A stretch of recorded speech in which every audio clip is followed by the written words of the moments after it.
Why call the movie 1986 and this act? Because you had to choose a title, and you did choose that. You didn't call it A Mother's Intuition. So why that? And can you tell people a little bit more about what's in the film? Certainly. So the 1986 Act, signed into law by Ronald Reagan, put on the statute, really removed to a large extent liability from the pharmaceutical companies for the vaccines that they made. It really came about because of the pertussis component, the whooping cough component of the DTP vaccine. That was a problematic vaccine. It was causing a lot of injury and a lot of death in children, far more than was acceptable. And the industry was getting sued.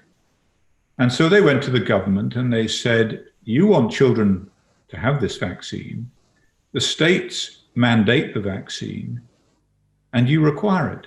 And yet we're picking up the tab for the litigation. Either you protect us from litigation, from liability, or we will stop making the pertussis vaccine. The country will be left with no vaccine, children will die, and it'll be your fault. How do you feel about that? And it was at the time supported by parents of injured children because there was this huge confrontational situation in courts of law where they would fight tooth and nail for 6-7 years in each case, while the child who was damaged was getting older and older and older when they needed help. And it was a very, very hostile, contentious situation. So there was initial support for a no damage compensation system, a no fault compensation system, sorry. And that on the face of it was the reason for the act being passed. It gave a degree of liability protection to the industry. That has since become complete protection for the industry. So what it's about is an industry and a set of products that have now been removed from the constraints of the free market. Not only do you have a product that is inherently unsafe, that has not been adequately tested. Let me just say, it was 40 years before they did the first safety study on DPT in America. They licensed it, started giving it, and gave it for 40 years before they did the first proper safety study. But the importance of this is that they allowed this situation to continue. They allowed it to perpetuate. There were a lot of injuries, and the product was removed from the constraints of the free market. Now, you and I know in a free market, a good product will succeed and the company will thrive.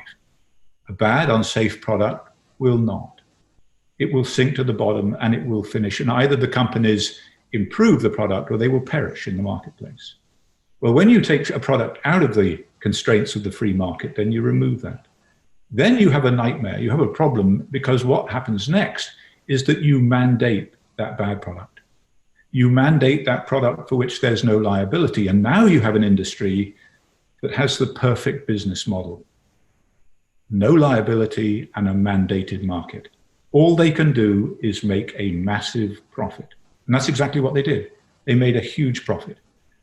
And they became so powerful that they were able then to influence the regulators at the FDA and the CDC, the government. They would buy politicians. There are more lobbyists now on Capitol Hill for the pharmaceutical industry than there are politicians. And when that happened, they became immensely powerful. They then got a leave from the FDA to direct-to-consumer advertising on the television. So they could market their products on television in the media. And what that meant is the media came to be owned. The mainstream media came to be owned by the pharmaceutical industry because there was so much money coming in that their lifestyle, their infrastructure depended on that income. And at that stage, they had the ability to dictate the news content, the headlines. And if they didn't want something to play, it wouldn't play. And you and I are experiencing exactly that now as it permeates the social media platforms as well. So you have a catastrophic situation where you have no liability, mandated markets, control of the regulatory process and access to the consumers. And now, as Bobby will have told you, I'm sure, that there is worldwide efforts by the pharmaceutical industries to get politicians to pass laws that mandate vaccines, not for children, but from cradle to grave. No, actually from pregnancy to grave, from pregnant mothers right the way through to the grave. And you will not be able to function in society if you do not comply with those mandates. That is the policy. That is the stated policy. That is the way this is going.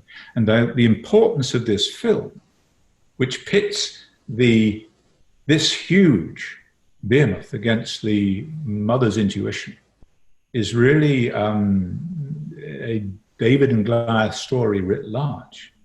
But it's my belief, it's my sincere belief that the power, the collective power of that intuition amongst the world's women, because this is a global problem, will change this for the good.